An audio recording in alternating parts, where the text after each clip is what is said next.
My name is Geraldine Taylor. I guess went to the park when I was about 12 years old. Every year, my parents would plan for us to go to the Chilhowee Park with a picnic lunch with fried chicken, bologna sandwiches, and potato salad that was not on ice. And it sat out all day long, and we ate it. Nothing happened to us. And then we would go and ride on the rides. But my parents or nobody really explained to us the meaning of 8th of August. We just knew it was a day of celebration. And that's how we celebrated. But they never actually mentioned why we're celebrating it. They just always said that it was the 8th of August. I suppose I was about I guess after I got in college, my first year in college, that long, maybe in high school, I guess they talked about it in high school some. So I'd say in high school, I learned the 8th of August and the meaning of it. The 8th of August meant to me that there was a struggle, and that in the struggle, my people made progress. They made some progress, and I did have a sense of pride knowing that.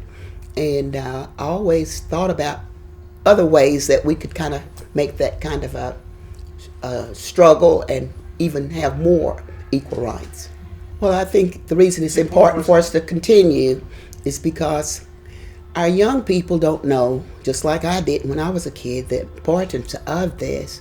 But they must realize that there is a struggle going on, and it will continue to go on even when I'm gone and their parents are gone. It would continue to go on. But they need to know that there are things that they need to learn when they're in school, and they need to focus on making contributions, outstanding contributions, not only to their race, but to their community and to society, period. I think that that's one of the main reasons that we should teach our children the struggle and the reason that they've come through what our people have come through. Now, my father was a barber, had the first black business on Central, barbering business on Central, and he was not an educated man. He went to 8th grade, and there was 5 of us, and he wanted us to be educated. And he talked a little bit about that. As a matter of fact, he said that the reason he's a barber is because he did not want to take the injustices that were rendered to him when he worked in a big industry, because they were very cruel to him. And so he went to barbering school so that he could escape that. So he said that he wanted all of us to go to college so that we would be prepared for the injustices that occur in our society. As far as I know, there were no organization, no teachers, no one explained to us why we were actually celebrating 8th of August. It was just a time for the families to get together and to get to have as many rides as we could on the 8th of August at the park. And it was just anticipation, and they would threaten us, if you don't do this, you won't get to go to the park. They would make those threats to us, and of course that helped to kind of modify our behavior. But nobody really explained to us. My parents didn't, and we had a music teacher that talked about that an awful lot in high school. Her name was Annetta Wallace, but she would sing songs and explain to us the meaning of those songs that oftentimes would reflect the struggle that we were having. And but I really never heard anybody actually just detail the 8th of August celebration. I never heard that. Everybody in every community would celebrate that day. The anticipation, like you said, was just there. You talked about it. It was almost like Christmas. For us, we didn't have anything else to do. We had a playground that we would go to every day. And it was sort of like Christmas. 2 more days and we'll be ready to go to the park. Oh, I can't wait. And everybody in the community had that same kind of excitement about coming. No one did any shopping to come as far as clothes to wear, but our parents, I'm sure, did a lot of shopping about planning that lunch, because we couldn't go into any establishment to eat at that time. So they had to have enough food to feed all the people in the family from the picnic basket. And my mother would shop for that. Yes, sometimes we were lucky enough to get here early enough to get a table. And if we got a table, they would put a tablecloth on there. And my cousin's, Mark's mother, and my father, like I said, were brothers and sisters. So the cousins would all be together. And they would put the food on the table. And they'd give us our money to go buy tickets to ride. And then they'd tell us to be back at a certain time for lunch. And then we got back to the picnic table at that time to eat lunch. We gobbled the food down real quickly, and back out we went to ride the rides. And that's just about what the day consisted of. We didn't buy souvenirs. We didn't buy any souvenirs or anything like that. We just rode the rides. We had the merry-go-round, the swings, the Dodge cars, and everything that was out here is pretty much what we would ride on. Okay, it's going to be let's go on and say 50s, in the 50s, early 50s. Now, we went once a year first. We went once a year, and I can remember doing that too, and that was when I was younger. But, after 48, I think they said, and I'm sure that's the exact date, then we were able to come once a week. And then we did the same scenario. We did the same things. And we had a little jar. And of course, we can earn a little money from doing chores here and there. And we'd put our money in this little jar and to accumulate as much money as we could. And my dad would give us money. My dad had a good business, and we had pretty much most of the things that we needed. And but he would give us extra money. If we ran out of money, he would give us more so that we could really enjoy ourselves on that one day a week. And the skating rink was another one that we would always come to. I don't know if anybody mentioned that, but on Thursday, is that all right for me? Yeah, go ahead. On Thursdays, now that was really a social event. And I know I was in high school then in the 50s, and we would rent these shoe skates. And that's when you would meet your boyfriend, and you'd stand around with your skates on, hoping somebody would come and ask you to go around the rink, and they'd play the good music and everything. That was awesome. That's what we really remembered as we got older, when we could go once a week. On Thursday, we could only go on Thursday. I am a senior citizen, and I was never confronted with inequalities that I would actually recognize. I never remember being called any names. Of course, I was always in a segregated society. But I think the first time I experienced that is when I went off to teach school in Kansas City. And that's the very first time that I experienced the actual slap in the face of racism. But prior to that, we played and had just everything that we needed. I guess the main thing that we had was friendship, love, sharing. Would you believe I grew up in Austin Home Projects? When it was a haven up there. It was an actual haven. When my father said when I was in high school that he was purchasing a house for my mother, I said, oh no, we're not leaving the projects. But we did. And we made friends over there, and we were in a black community.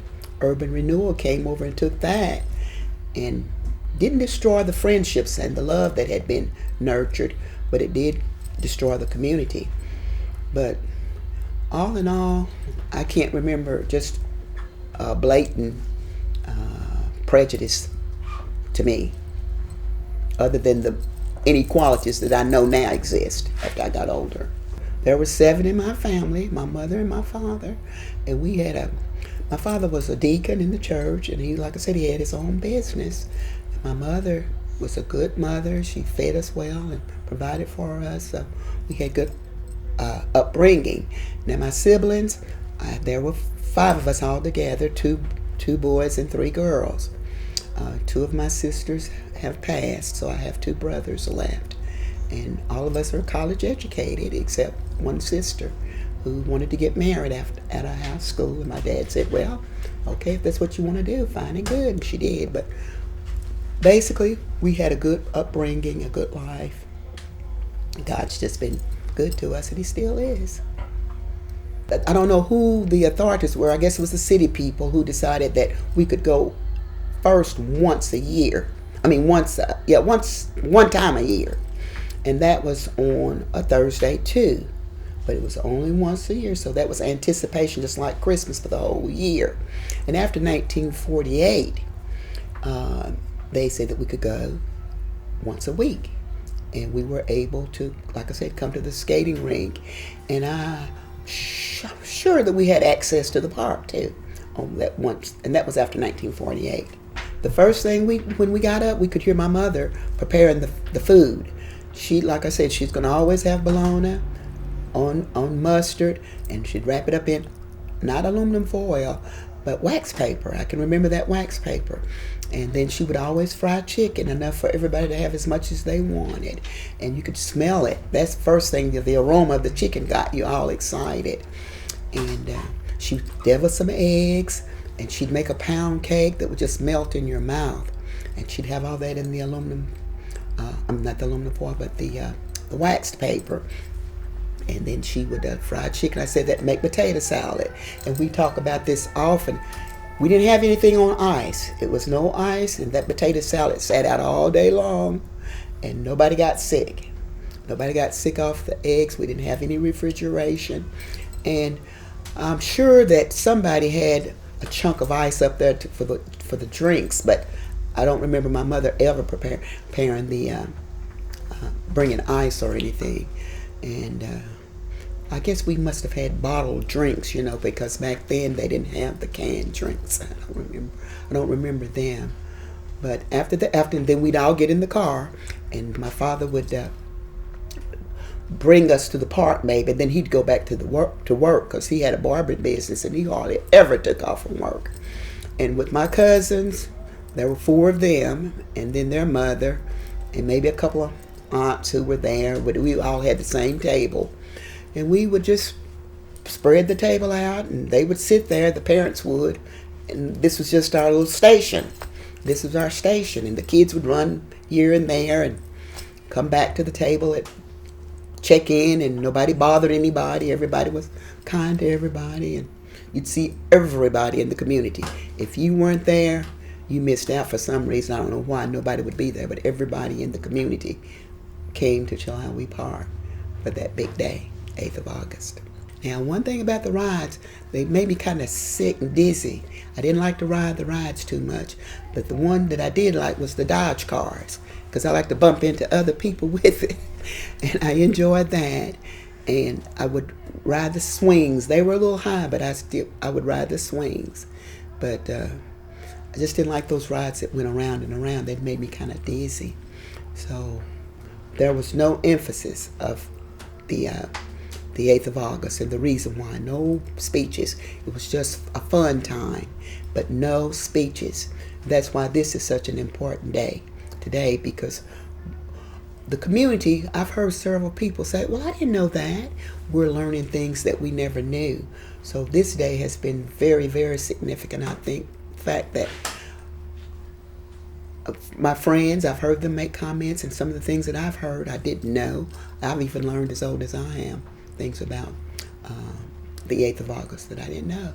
So I think it's very, very significant that we continue to do this, because I think that our children need to know about the celebration.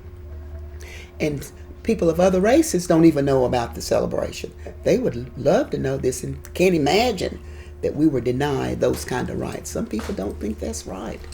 And people of other races. So I think it's good to publicize this at this time of year. The parents would, they would sit at the table, more or less, and they would somebody had to stay there and man the table all the time. I don't think anybody would have taken the food, but somebody needed to have stayed there, which they did. But I can't remember my mother and my aunts riding any rides. I think they pretty much stayed there at the table, and in case any kid came back for anything, they were there to see what we needed. It was just a big picnic, but we had access to rides, and everybody was there. Well, it would be late evening. I guess we'd go home, about 6, 7 o'clock at night, get there. No, it was segregated still. Segregation still existed. So there were absolutely no white people here except for the people who manned the rides, you see. Mm-hmm. No, I don't remember dressing up. We had on clothes to ride these rides. And, back in those days, we didn't wear pants. I think we could have had maybe some shorts on, something like that.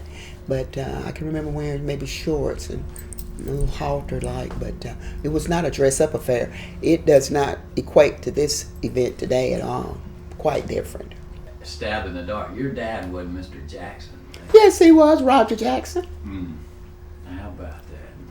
Roger Jackson. Yes. It was my father. When you said your dad was a barber on Central, Yeah. I remember when did he die? He died in 98. Okay. No, 95. 95. Because I went down. He still had a place back in the 70s, didn't he? Well, first he started his barber shop right next to the gym theater. And he rented that. I almost called the lady's name from a white lady who they had a nice little bond. And he would pay his rent on time every month. And then when she died, she offered my father that mercantile building down on Central. I don't know if anybody know where that was or is. I don't know what they've done. And she offered it to my father to purchase, and he purchased it. So he was the first black man to have a business on Central. I visited him there. You want to see there? No, I went to see him there. He had the handlebar mustache. That's my dad.